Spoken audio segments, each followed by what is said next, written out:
E aí, pessoal, vamos lá para continuar nossa leitura do Vaqueiro da Califórnia. Um alô para você que nos assiste do YouTube, um alô para você que nos assiste do Spotify, né? Nos ouve pelo Spotify.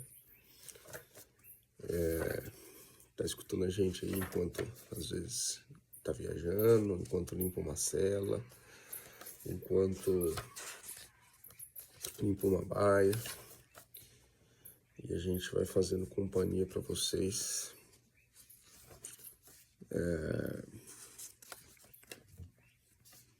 Já que essa é uma profissão um tanto solitária, né? Bom, paramos no campo de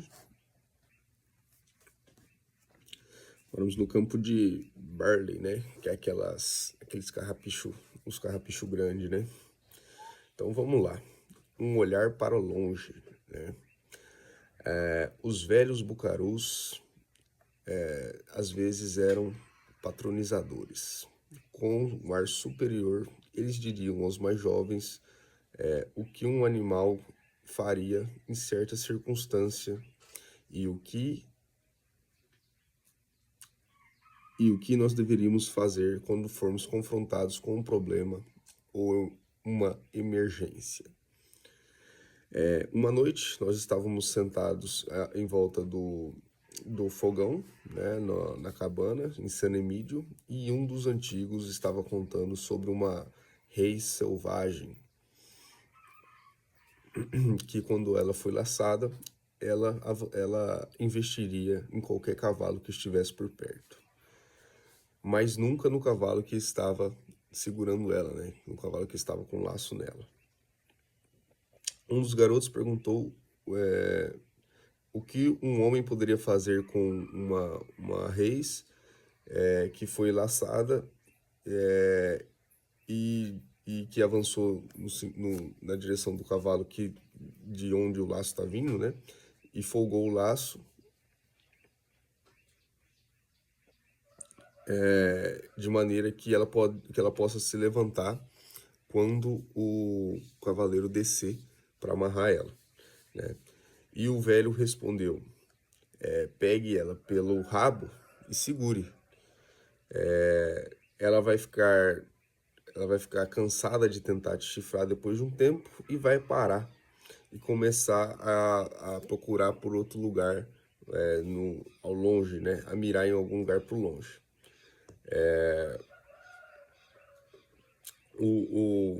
A Reis vai pegar um olhar para algum lugar longe e ela vai seguir naquela direção de que ela está.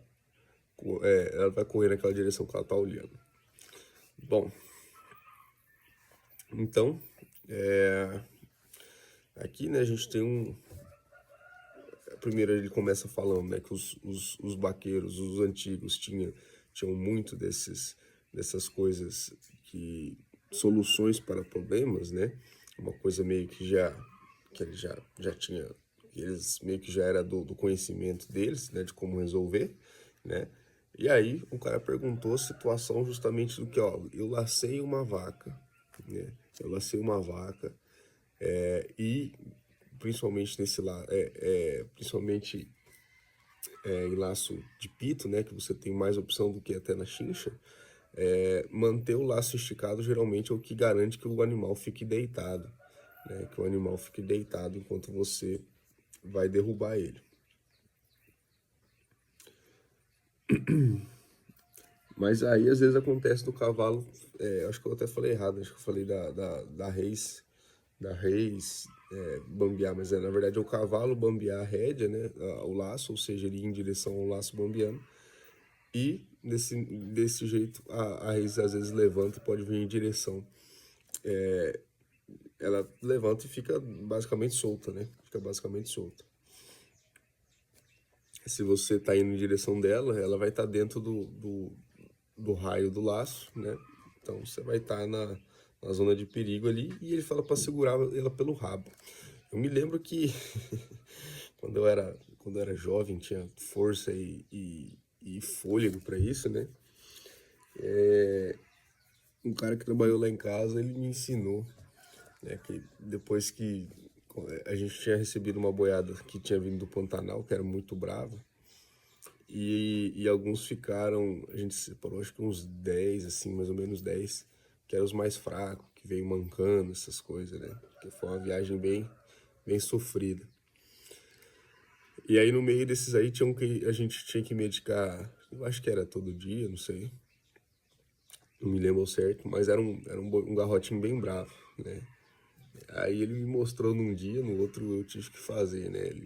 Depois que derrubava, aplicava o medicamento e tal, ele falava, a gente já ficava segurando no rabo, né? Enquanto o bezerro ali ainda estava deitado, já segurava no rabo. E aí, a hora que o garrote levantava, a intenção dele era investir na gente, né? E aí, a hora que ele vinha te procurar por um lado, né? Se, por exemplo, ele virava a cabeça para a direita, tentando virar para a direita para te pegar, a gente puxava o rabo pro mesmo lado que ele estava olhando, né? Então, se ele estava olhando para a direita, puxava o rabo de uma vez para a direita e ele caía, né? Aí ele levantava, puxava pro outro lado de novo, né? Aqui ele fala só de segurar, né? Mas esse jeito aí foi o jeito que eu aprendi do boi tentar de parar de investir na gente, né? E realmente, depois de umas 2, 3 quedas, ele olhava algum lugar para ir, e aí você podia soltar que ele não vinha mais atrás da gente. Bom, lógico que isso aí tem um limite de tamanho, né? Não dá para fazer isso num boi pesado, né? Uma novilha, um negócio assim. Bom, alguns dias depois, nós encontramos um bucaru nas planícies atrás de Santiago, segurando no rabo de uma novilha. Ele estava ali por algumas horas e estava mostrando exaustão. A novilha tinha se esquecido dessa coisa do olhar para o longe nos seus olhos, né? Ou seja, deixa eu entender aqui que o cara precisou usar essa técnica de ficar segurando pelo rabo, só que a novilha não desistiu de pegar ele, né? Tava, ficou ali tentando investir nele a todo momento. Esse capítulo aqui, eu tinha dado uma adiantada sozinho aqui, esse capítulo aqui eu achei legal, hein? Que ele fala de bruxeria, né? De bruxaria. Às vezes, quando dava ele tabaco e ninguém tava por ali, Juan me contaria sobre... Perdi um pouquinho aqui na tradução, né? Mas ele me contava dos Cavaleiros da Montanha, que cantavam canções de ninar que ostentavam que o iaque deveria saber como morrer, aprendendo, desde que eram pequenos bebês, que algum dia encontrariam a morte em uma... Ele fala que uma parede de barro, né, de pau a pique, eu não sei de onde que veio essa referência, né, mas ele fala que vem nessa parede desafiante, sem vacilar, né, e cantando e entoando a canção da morte do índio inconquistável, que é o nome da canção, né, El Iaque que sabe morir. E de Parieda, que era Parieda é outro homem aqui, né, Parieda que era um açougueiro, mais sanguinário do que um leão ou um tigre. E ele era um carrasco dos iaques, né? Então provavelmente um caçador de índios, né? O pai de Juan, que escapou do açougueiro de Sonora, lhe contou muitos contos de quando ele era um garoto, nas longas noites de inverno em Terracape. Ele era uma mistura de Yaqui e Piute, né? Que provavelmente são duas. Yaqui eu acho que são duas nações indígenas lá, né? Ele era reservado, calado, não de poucos amigos, né? Mas ele falava comigo mais do que com qualquer um. Porque, como ele dizia, eu era o único que se importava se ele fumava ou não, né? Lembrando que no começo aqui, não é a primeira pessoa que ele conquista desse jeito, né? Ele conquistava esses mais velhos com um pouquinho de tabaco, né? Ele me contou histórias e acreditava nelas de homens possuídos pelo demônio, né, que eram os diableiros, os feiticeiros, né, que eram os de brujeria, fantasmas, que no espanhol, né, espantos, e do Patagón, que era o pé grande, que era um diableiro, né, que era um homem possuído pelo demônio. Porque ele não podia montar cavalos que corcoviavam, né, cavalos puladores. Todo outono, quando os rodeios estavam ali e os potros eram trazidos para serem quebrados através do inverno. O Patagon, né, que é esse pé grande, iria imediatamente ficar doente e ficar até que os potros fossem todos quebrados e gentis. Todos sabiam o medo que ele sentia. No mesmo rancho havia Diego, chamado Diego Vaqueiro. Que nome, que nome descritivo, né? E ele recebia esse nome por causa da sua habilidade. Pessoas diziam que ele empregava magia negra em seu trabalho. Patagon lhe deu 2 riatas, né, 2 laços pelo preço de dizer como permanecer em um cavalo pulador. Ele foi dito a ele para pegar 2 peças de madeiras e como que fala, moldá-las, né, na forma de pernas humanas e amarrá-las em cada lado da sela, né. Então, 2 peças de madeira, vai aprendendo aí para você que quer aprender, para você que está com dificuldade. 2 peças de madeira em forma de perna humana e você amarra uma em cada lado da sela. Agora, não fala o tamanho desse pedaço de madeira, né? Se é uma perninha pequenininha, tipo um chaveirinho, né? Uma coisa discreta, ou se é do tamanho real, né? Aqui não tá escrito. Mas continuando. Então, quando você montar o potro... Então ele montaria um potro a mando do diabo, enquanto o cavalo estivesse corcoviando. Seguindo essas instruções, ele se tornou um grande cavaleiro, e nenhum cavalo poderia derrubá-lo. Mas, agora, se ele tentasse se benzer, né, essa magia seria inútil, porque desse momento em diante, ele pertenceria ao diabo. Patagon costumava colocar sua sela em um cavalete e oferecer 50 centavos para qualquer criança no rancho que pudesse montá-la. Todos os garotos tentaram, mas a sela corcoviava. É porque no inglês fica meio estranho essa coisa, né? Porque eles falam, é como se o cavalo, como fala, jogasse eles pelo corcoveio, né? Corcoviasse eles para fora, né? Mas a sela, enfim, né? A sela fazia um movimento como se estivesse pulando e derrubava eles um depois do outro. Ele colocaria essa sela no chão e ela levantaria e corcoviaria como se tivesse um cavalo invisível. Ele se transformaria em um touro e sua esposa em uma novilha, e eles iriam se misturar com gado nas montanhas. Um dia, os vaqueiros laçaram ele em forma de touro. Eles como fala, fizeram um fogo, né, para esquentar os ferros, e o caporal cortou uma marca na sua orelha quando ele disse que ele era o Patagon, né?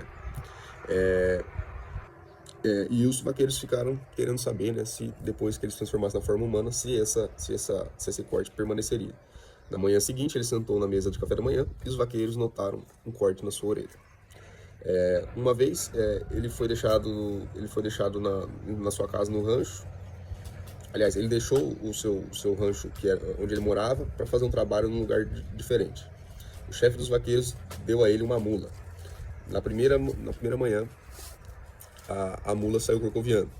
Ele chicoteou e esporeou o animal até que ela desistisse e cavalgou com os outros homens, né, para procurar gado selvagem nos arbustos.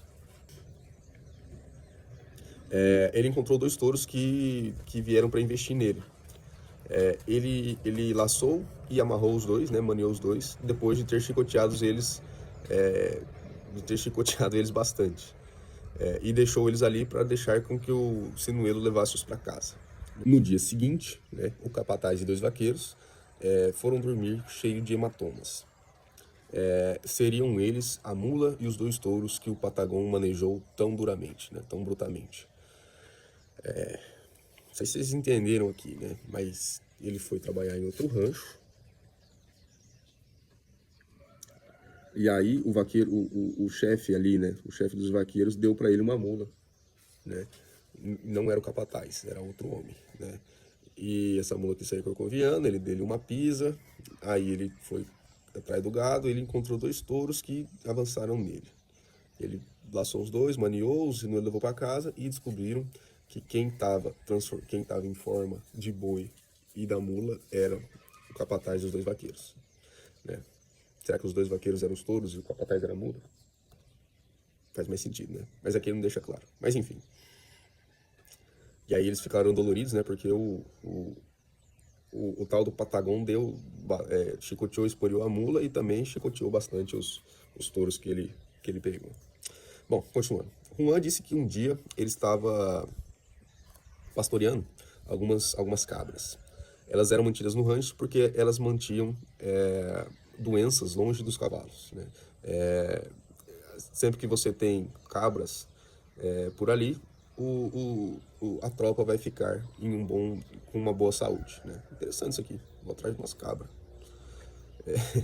Ele estava próximo a uma vida indígena e estava assistindo quando uma mulher, uma índia, né?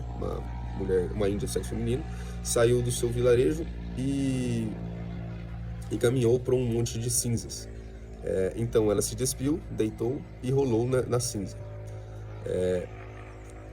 Aparentemente, ela levantou sobre 4 patas e saiu trotando. Se chacoalhou, né, e saiu trotando. Ela assumiu a forma de um coiote. Depois de um tempo, ela voltou carregando um coelho em sua boca e Juan jurava que a família dela comeu coelho na janta aquele dia.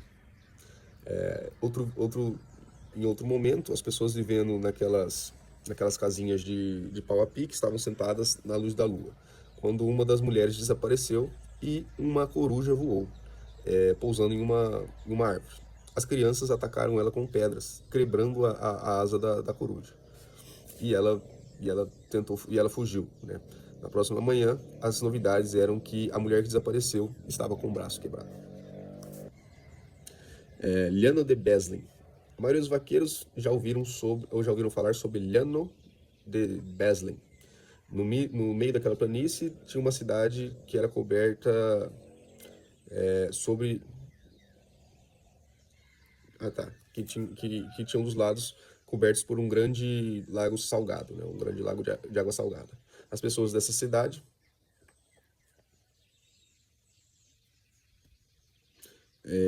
Ah, tá. Não, a cidade era realmente coberta sobre um grande lago de água salgada, né? O pessoal dessa cidade não vivia num alagamento, mas elas viviam realmente embaixo das águas que cobriam elas. Quando alguém embarcava sobre a superfície, quando alguém embarcava sobre ela, a mais de 100 metros da sua margem, você podia ouvir o barulho de esporas de um pé que vem caminhando, vindo por detrás, né? Ali havia muita bruxaria. O rio era salgado, mas havia no meio uma fonte que jorrava água fresca do seu centro, água doce do seu centro. Aqui nessa planície há uma caverna em que aqueles que estão desejando fazer o seu pacto com o diabo são testados. Através disso, eles devem passar sobre feras ferozes, sem medo. E elas estão ali para testar sua coragem. Bom, pessoal, já deu um tempo bom. Eu vou parar por aqui. Quando o vídeo fica muito curto, muito longo, fica difícil de postar, né? Dá muito trabalho para editar e tal. Então hoje eu vou parar por aqui, tá? E aí semana que vem a gente continua. Beleza? Valeu, pessoal. Até a próxima.